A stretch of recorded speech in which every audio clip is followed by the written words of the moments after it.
أعوذ بالله من الشيطان الرجيم. بسم الله الرحمن الرحيم.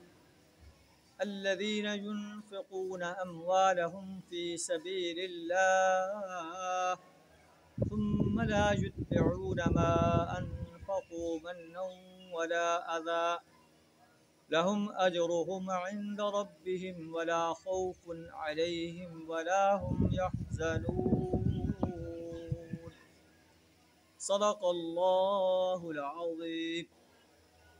جو لوگ اپنے مال اللہ کے راستے میں خرچ کرتے ہیں ثم لا يتبعون ما انفقوا منا ولا اذى، اور خرچ کر کے پھر احسان نہیں جتلاتے، دکھ نہیں دیتے، ان کے لیے اجر ہے ان کے رب کے ہاں.